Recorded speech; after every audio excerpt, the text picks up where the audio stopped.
Ration दुकानांचं धान्य उचलण्यास अद्याप सरकारच्या सूचना नसल्यानं आलेलं निम्म्यापेक्षा अधिक धान्य तसंच पडू नये। पुढच्या महिन्यातील धान्य हे आदल्या महिन्याच्या शेवटच्या तारखेपर्यंत उचलण्याचं केंद्र सरकारचे निर्देश आहेत। मात्र धान्य पडू नसल्यानं जिल्ह्यातील रेशन दुकानावर पोहोचवण्यासाठी जादा गाड्या लागणार आहेत। आई-वडिलांच्या वादात लहान मुलांचा ताबा देताना धर्मविचारात घेतला जाऊ शकत नाही असं स्पष्टीकरण मुंबई हायकोर्टाने एका सुनावणी दरम्यान दिलं। तर 3 वर्षाची मुलगी तिच्या आईकडे असणं हेच तिचं हितकारक आहे असं म्हणत कोर्टाने मुलीचा ताबा तिच्या वडिलांकडे देण्यास नकार दिला। राज्यातील सर्व सेवा ऑनलाईन कराव्यात अशा सूचना मुख्यमंत्री फडणवीसांनी दिल्या। 15 ऑगस्टपर्यंत ज्या विभागाच्या सेवा ऑनलाईन होणार नाहीत त्या विभागाला दंड आकारला जाईल असा इशारा फडणवीसांनी दिला। कुलाबा इथल्या रहिवाशांनी रेडिओ क्लब जेट्टीच्या बांधकामाविरोधात मुंबई हायकोर्टात याचिका दाखल केली आहे। या बांधकामामुळे स्थानिक पर्यावरण आणि रहिवाशांच्या जीवनावर विपरीत परिणाम होईल असा दावा याचिकेत करण्यात आला आहे। विक्रोळी आगार ते मुंबई सेंट्रल आगार दरम्यान धावणाऱ्या क्रमांक A30 ही बेस्ट बस पुन्हा पूर्ववत करण्यात आली आहे। त्यामुळे बेस्ट प्रवाशांना दिलासा मिळाला। ही बस आता पूर्व द्रुतगती महामार्गावरून धावणारे कुर्ला घाटकोपर विक्रोळी आणि गांधीनगर या पूर्व उपनगर मार्गे हा प्रवास होणार आहे। बेस्ट बसची भाडेवाढ करण्याचा घाट घालण्यात आला। भाडे दुप्पट करण्यात येत असून त्याचा भार सर्वसामान्य प्रवाशांवर पडणार आहे। त्याला मुंबईच्या डबेवाल्यांनी विरोध केला। बेस्टची आर्थिक स्थिती सुधारण्यासाठी तिकीट दरवाढ करणं अत्यंत चुकीचं आहे। भाडेवाढ न करता बेस्टचा कारभार नक्कीच सुधारेल असं मत मुंबई डबेवाला असोसिएशननं व्यक्त केलं। मुंबई महापालिकेनं भ्रष्टाचार रोखून बेस्टला 1000 ते 1,500 कोटी रुपये निधी द्यावा तसंच बेस्टला तोट्यातून बाहेर काढण्यासाठी सुरू केलेलं खासगीकरण बंद करावं अशा मागण्या खासदार वर्षा गायकवाड यांनी केल्या। बेस्ट बसच्या भाड्यात दुप्पटीनं वाढ केल्यामुळे सर्वसामान्य प्रवाशांवर आर्थिक बोजा वाढणार असल्याचं त्यांनी म्हटलंय। समृद्धी महामार्गावर नवं औद्योगिक केंद्र उभारण्यात येणारे कल्याण आमणे भिवंडी क्षेत्राचा मुंबईतील वांद्रे कुर्ला संकुलाच्या धर्तीवर विकास करण्यात येणार आहे। भविष्यातील औद्योगिक क्षेत्र म्हणून हे ठिकाण विकसित होणार आहे।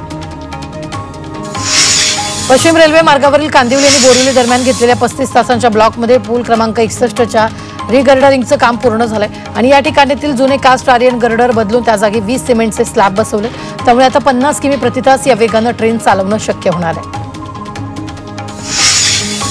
बदलापूर रेल्वेचा प्लॅटफॉर्म क्रमांक 1 बंद करण्यात आलाय। प्लॅटफॉर्म बंद केल्यानं प्रवाशांची मोठी गैरसोय होते तसंच गर्दीमुळे नागरिकांमध्ये प्रचंड नाराजी आहे। मुंबई अहमदाबाद बुलेट ट्रेनचं काम वेगानं सुरू असून हा प्रकल्प 2028च्या अखेरपर्यंत कार्यान्वित होईल अशी माहिती मुख्यमंत्री देवेंद्र फडणवीस यांनी दिली। राज्यामध्ये मोठ्या प्रमाणावर पायाभूत सुविधांच्या विकासाची कामं सुरू आहेत। त्यामध्ये रस्ते, रेल्वे, बुलेट ट्रेन, जलमार्ग आदींसह बंदर आणि विमानतळ विकासाच्या कामांचा समावेश आहे आणि या संपूर्ण विकासाच्या इकोसिस्टीममुळे राज्यात मोठ्या प्रमाणावर गुंतवणूक होत असल्याचं फडणवीसांनी सांगितलं।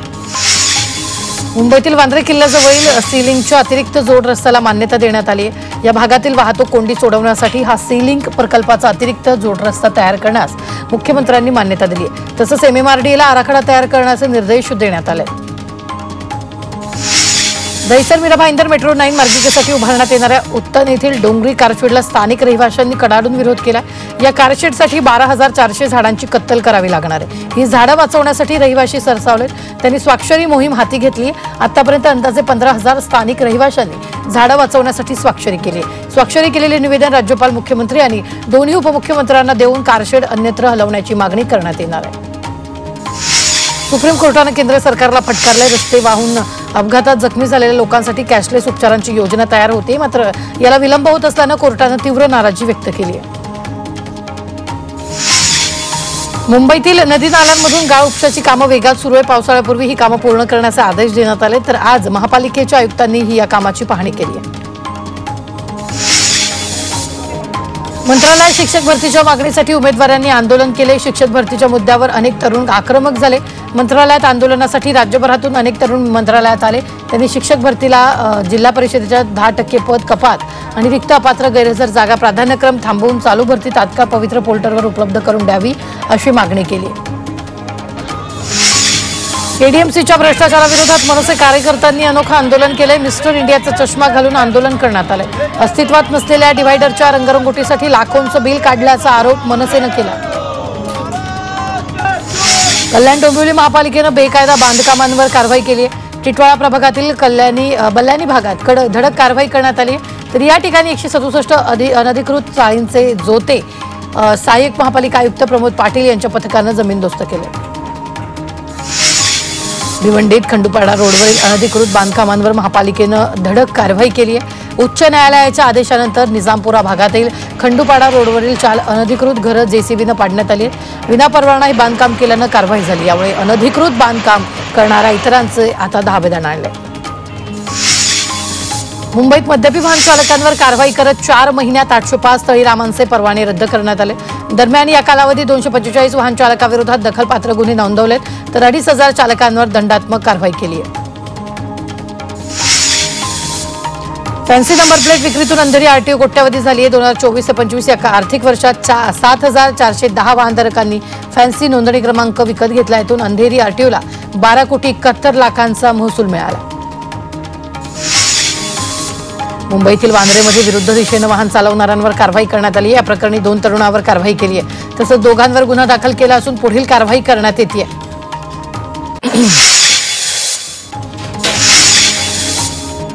एमएमआरडीएकडून 19 चाळींचा पुनर्विकास केला जाणार आहे। मुख्यमंत्री देवेंद्र फडणवीस यांच्या उपस्थितीत हा महत्त्वपूर्ण निर्णय घेण्यात आला। या प्रकल्पासाठी स्पेशल पर्पज व्हेइकल तयार केली जाणार आहे। झोपडपट्टी पुनर्वसन प्राधिकरणातील ऑनलाईन सेवेत आणखी भर पडली आहे। आता झोपडपट्टीवासियांना प्राधिकरणात 15 दिवसात वारसा प्रमाणपत्र मिळणार आहे। लोकसेवा हक्क दिवसाचं औचित्य साधून मुख्यमंत्री देवेंद्र फडणवीस यांच्या हस्ते ही सेवा कार्यान्वित करण्यात आली आहे। मोतीलाल नगरप्रमाणे दक्षिण मुंबईतील उपकर प्राप्त इमारतींचा समूह पुनर्विकास करण्याचा निर्णय म्हाडानं घेतलाय। कन्स्ट्रक्शन अँड डेव्हलपमेंट एजन्सी खासगी विकासकांची नियुक्ती करून पुनर्विकास मार्गी लावला जाणार आहे। पहिल्यांदाच दक्षिण मुंबईतील उपकर प्राप्त इमारतींचा पुनर्विकास केला जाईल। त्यानुसार C&D प्रारूपाप्रमाणे प्रभादेवी दादरमधील 7 प्रकल्प मार्गी लावण्यासाठी दुरुस्ती मंडळानं प्रस्ताव तयार केले। राज्यातील महामार्गालगत 400 स्वच्छतागृह उभारा असे आदेश मुंबई हायकोर्टानं MSRDC सार्वजनिक बांधकाम विभागाला दिले। महामार्गावरून प्रवास करणाऱ्या प्रवाशांची पुरेशा स्वच्छतागृहांअभावी कुचंबणा होत असल्याचा दावा जनहित याचिकेत करण्यात आला। LLB अभ्यासक्रमाच्या प्रवेशासाठी 2 आणि 3 मेला CET परीक्षा होणार आहे। विद्यार्थ्यांना SMS, ईमेल, व्हॉट्सअप संदेशाद्वारे याबाबत माहिती दिली आहे। तसंच विद्यार्थ्यांना त्यांच्या लॉगिन ID मध्ये प्रवेशपत्र पाठवण्यात आलं। शाळकरी मुलांच्या सुरक्षेसाठी दृष्टीने शिफारशी सुचवणाऱ्या अहवालाच्या अनुषंगानं राज्य सरकारनं शासन निर्णयाचा मसुदा तयार केला। 2 निवृत्त न्यायमूर्तींच्या अध्यक्षतेखालील विशेष समितीनं हा अहवाल दाखल केला। उच्च न्यायालयात हा मसुदा सादर केला तर शालेय मुलांची सुरक्षितता महत्त्वपूर्ण असल्याचं नमूद करून अंतिम शासन निर्णयात काही त्रुटी राहू नयेत यासाठी मसुद्याची पडताळणी करण्याचे आदेश प्रकरणातील न्यायमित्राला दिले। राज्यात कमाल तापमानाचा पारा पुढील काही दिवस आणखी वाढणार असल्याचं IMDनं सांगितलंय। मध्य महाराष्ट्र मराठवाड्यात उष्णतेचे अलर्ट देण्यात आले। येत्या 3 दिवसात मध्य महाराष्ट्र आणि मराठवाड्यात उष्णतेची लाट राहणार असून विदर्भात अवकाळी पावसाचा अलर्ट देण्यात आलाय। मुंबई KM रुग्णालयात हात प्रत्यारोपणाची शस्त्रक्रिया करण्यात येते। नुकतीच 22 वर्षाच्या एका तरुणावर हात प्रत्यारोपणाची शस्त्रक्रिया यशस्वी पूर्ण झाली आहे। KM रुग्णालयातील ही दुसरी हात प्रत्यारोपणाची शस्त्रक्रिया आहे। बदलापूरमधील उल्हास नदी पात्रात अनधिकृतरित्या मातीचा भराव टाकण्यात आला। त्यामुळे परिसरातील नागरिकांना पुराचा धोका निर्माण झाला। नदी पात्रातील मातीचा भराव काढून टाकावा अशी मागणी स्थानिक करतात। ठाण्यातील गणवेशवाडी पाचपाकडी परिसरातील प्रति तुळजाभवानी मंदिरात आमदार जितेंद्र आव्हाडांनी दर्शन घेतलेले। यावेळी आव्हाडांनी तुळजाभवानी देवीला 7 वेगवेगळ्या नदी आणि समुद्राच्या पाण्यानं अभिषेक केला। मोठ्या संख्येनं भाविकांनी इथं गर्दी केलेली होती।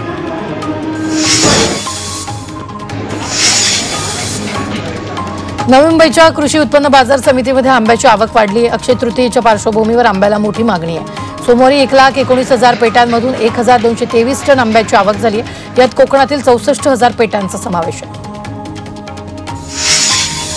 शिवसेना ठाकरे गटाच्या शिवसंचार सेनेनं मुंबईतील एका फूड डिलिव्हरी ॲपच्या कार्यालयावर धडक दिली। मुंबईच्या मरोळमधील या एजन्सीकडून नागरिकांची फसवणूक केली जाते।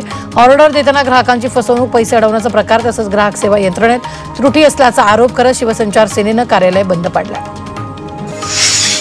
मुंबईतील मॉडेल आणि अभिनेत्री नेहा मलिकच्या घरी चोरी झाली। तिच्याच घरी काम करणाऱ्या मदतनीस महिलेनं नेहाच्या आईचे 34 लाखांचे दागिने लंपास केले। याबाबत नेहानं अंधेरी पोलीस स्टेशनमध्ये शहनाज शेख या महिलेविरोधात तक्रार दाखल केली आहे।